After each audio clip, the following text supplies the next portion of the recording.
Good afternoon. We're going to continue in chapter 5, and we're going to be looking at the clavicle and the AC joints. When we look at the clavicle, just to show you in relation to where it sits, this is the manubrium of the sternum, the jugular notch, so this would be midline.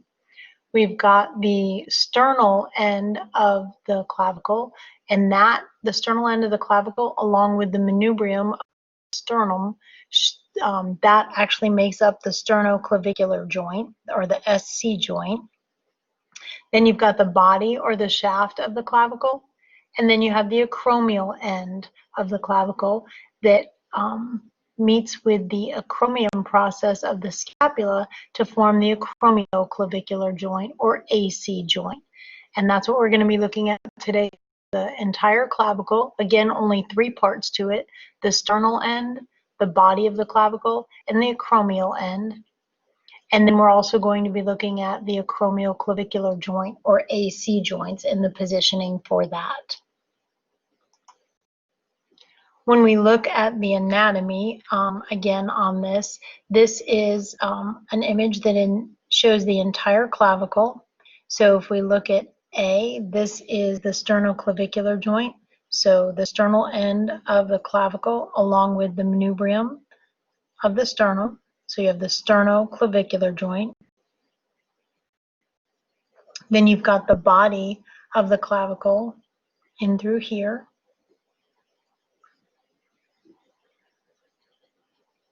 B represents just the sternal portion of the clavicle. So you've got the SC joint here, the sternal end of the clavicle, the body of the clavicle. D represents the acromial end of the clavicle, and then E represents the acromioclavicular joint. So you've got the acromion process of the scapula meets with the acromial end of the clavicle to form the AC joint. And look at that on this picture here. Again, we discussed already the scapulohumeral joint, or the glenohumeral joint, or the shoulder joint, which is a ball and socket. And then we've got the AC joint, which is the acromioclavicular joint. So you've got the acromion process of the scapula meets with the acromial end of the clavicle. And then you've got the sternal end of the clavicle that meets with the manubrium of the sternum to form the sternoclavicular joint. We've mentioned before that the joints of the shoulder girdle are synovial joints, and they're diarthroidal joints. Again, just radiographically, your SC joint, your AC joint, and then the entire clavicle. And we'll be looking at the positioning of that as well. As far as the movements, the AC joint and the SC joint are plane joints or gliding joints. As far as the positioning for a clavicle, there's only 2 views in a clavicle, and these are both found on page 204. The 2 views that we do, we have an AP and an AP axial. Typically, when you see the word axial, it means there's an angle, whether it's the patient being angled or the central ray. So AP and AP axial.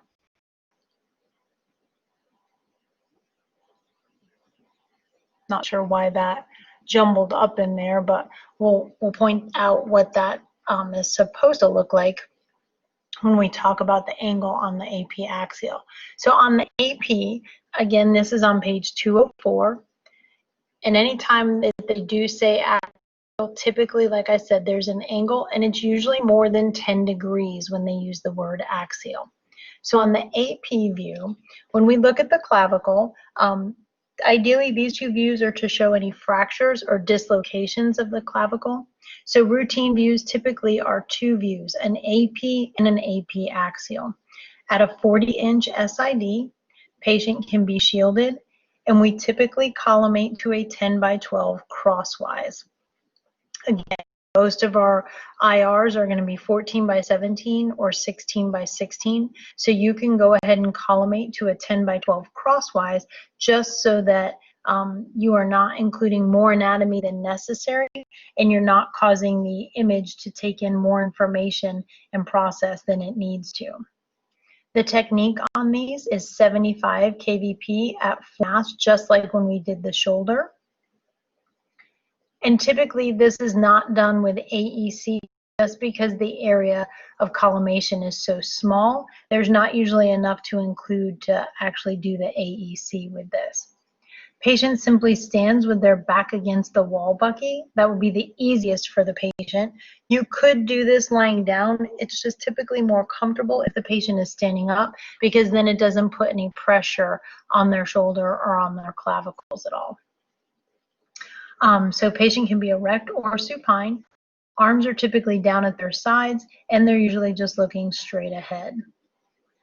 You kind of want to center the injured clavicle to the IR.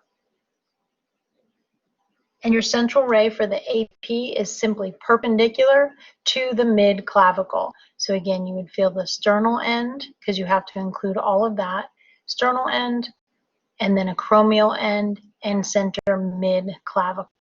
And you can see the collimation on here is not very big at all. You're simply wanting to just include the clavicle and a little bit above and below, and you've got enough to fit marker in there as well.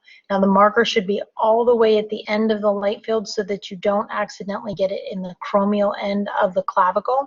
You could even turn the marker so that it played out.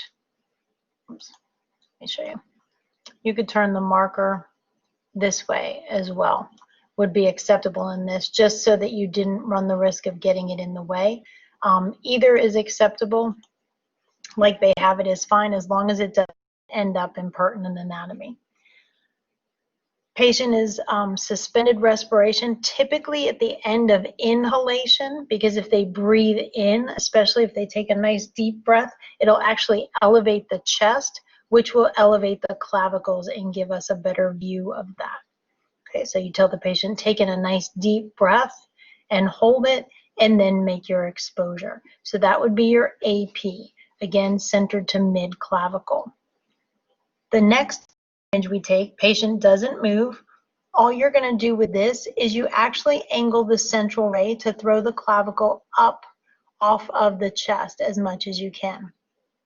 And this might be a little bit hard to see, but typically the angle is anywhere from 15 to 30 degrees cephalic. Notice you can see right here that it's cephalic, or towards the patient's head.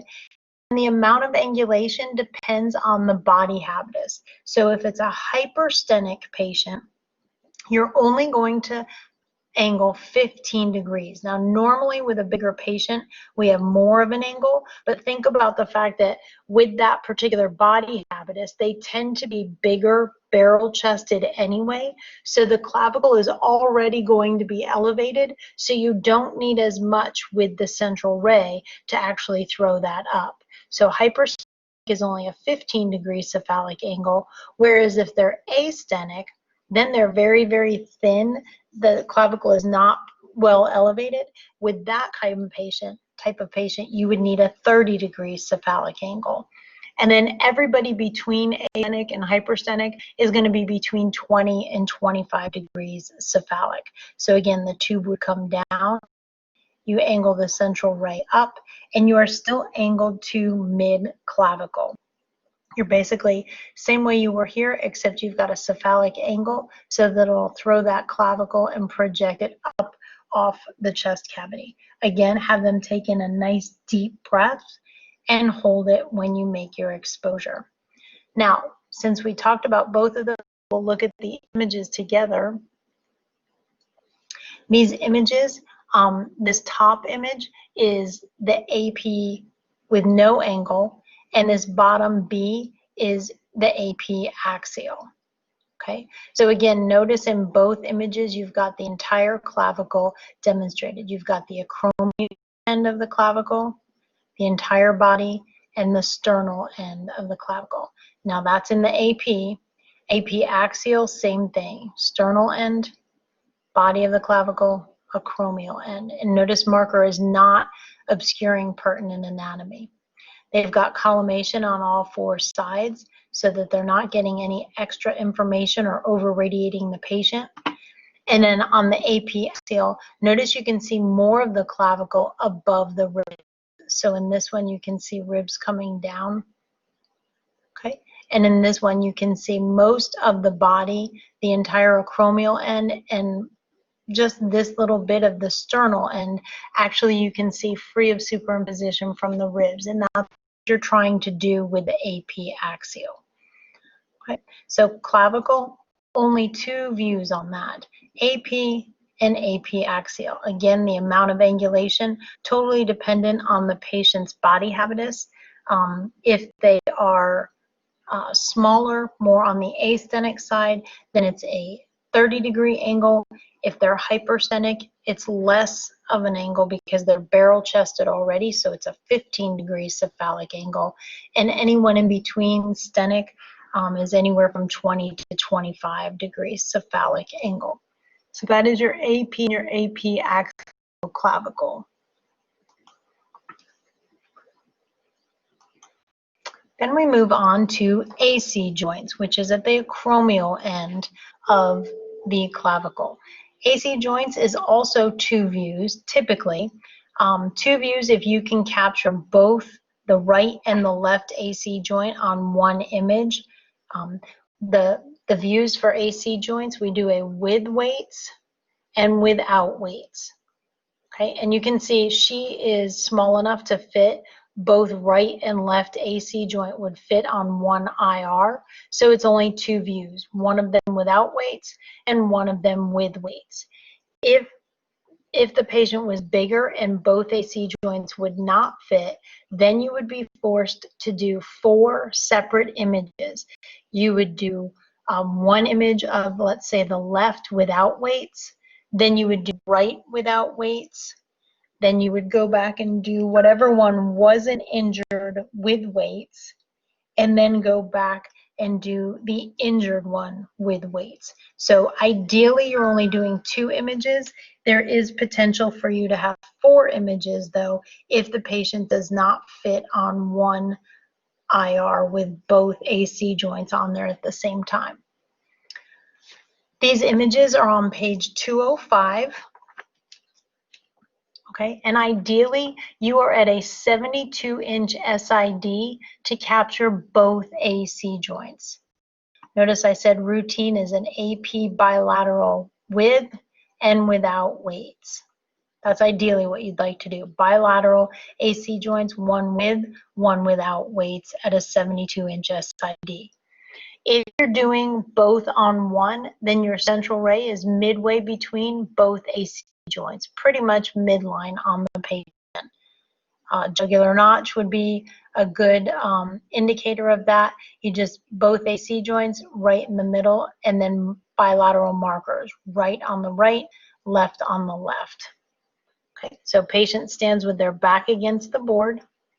Ideally, you do with the without weights first so that you can see what you're looking at. All right, patient can be shielded for both images. They simply stand with their back against the wall bucky. Place both markers, place your central ray, no weights for the first image, and then you suspend their respiration and take the image first without weights. Once you take that image and evaluate, then ideally you are giving the patient adequate weight to depress their shoulders. And I'll show you a picture of what the weights actually look like. Typically we use our sandbags. All right, so after we make the first exposure without weights, we add, typically for adults, 8 to 10 pound weights to each wrist. And then we have them relax their shoulders so that the weights will hang from their wrists and pull down on the arm and shoulder. All right, it's important to use the same amount of weight on each wrist. You don't want to favor the one that's injured. Ideally, you use the same weight on both wrists. Once that is pulling down or depressing the shoulders, you want to run, ask the patient to stop breathing, and make the exposure. Okay, you don't want the patient to hold on to the weight with their hands. The reason that you don't want them to hold with their hands is because you're not going to demonstrate an AC joint separation, because if it's injured and they're holding it with their hands, they're not going to allow it to let the shoulders be depressed or relax. Okay, it'll give a false negative on the radiograph and it won't demonstrate the actual injury. All right, so you give them adequate weights, depresses their shoulder, and you make that exposure. All right, now let's look at what that would look like with the weights. So ideally, notice it says shoulder and or clavicle projection should be completed first to rule out a fracture, or this can be taken without weights first and check before you actually give the patient weights. That is absolutely true. Anytime you're doing AC joints, you always do the without weights first, evaluate the image, and then you give the patient the weights. And notice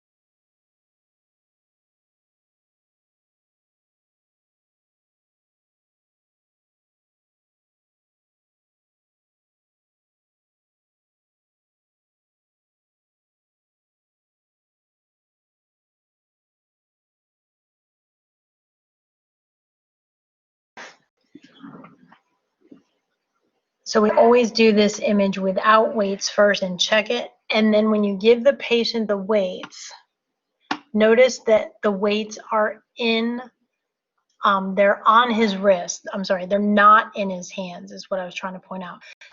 So there's no way he's going to hold on to those weights and not allow it to depress his shoulders, because the tech has placed the weights over his wrist, which will pull the shoulders down, giving a true view of the acromioclavicular joint. Okay, so you want it to depress the shoulders like that and pull them down. You want equal weights laterally, and you want the weights over their wrist, not on their hands, so that they don't hold on to it. Now, if you were doing this patient supine, what you can do when you're doing it supine, if they're not able to stand, then the radiograph can be done supine by tying either a long strip of gauze to the patient's wrist, or you can actually place a sheet in one hand, bring it down around their heels, and give them the other end of the sheet in their other hand. And then what you can do instead of weights, when you go to take the image that shows with weights, you're not actually giving them weights, but you're letting them keep their knees flexed. But when you go to make the exposure, you have to straighten their legs out, which causes their heels to pull down on the sheet, which will pull down on their arms. Okay, now sometimes the patient won't allow that to happen because it's too painful.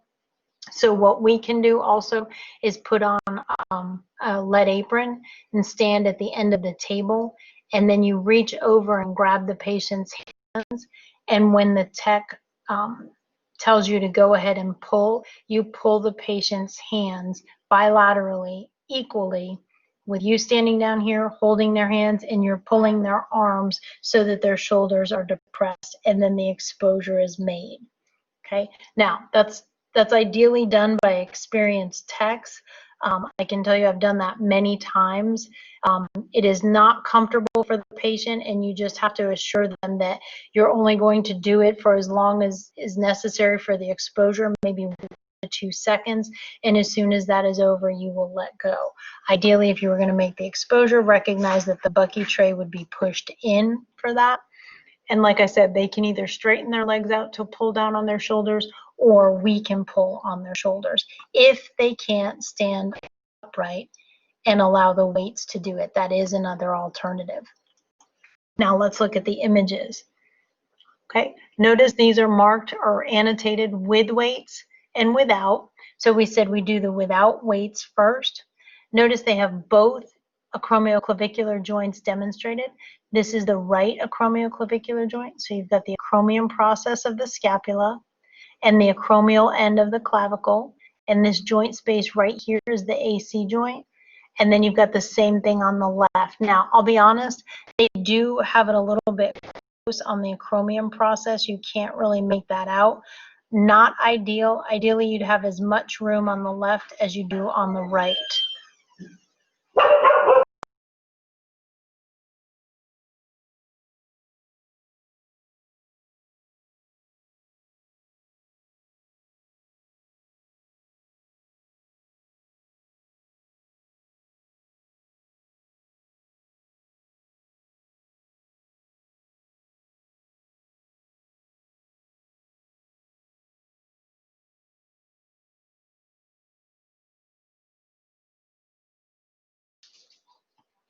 So both AC joints get demonstrated. There's ideally no motion. Correct marker is visible. You have the right marker, and ideally you would have the left marker as well.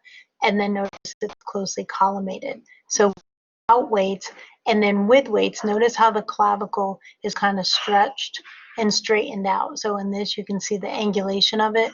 And in this one, it's actually straightened out with weights.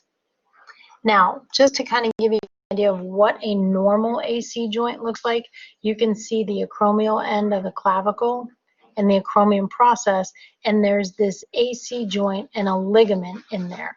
You can see these ligaments all attached here, and usually this is a sports injury. So this is a normal AC joint, but what happens is when there's injury to that and this is torn or sprained, the AC joint actually separates when you apply that pressure. So this is actually what the radiologist is looking for when they make that with weights image, is any abnormal separation of the AC joint.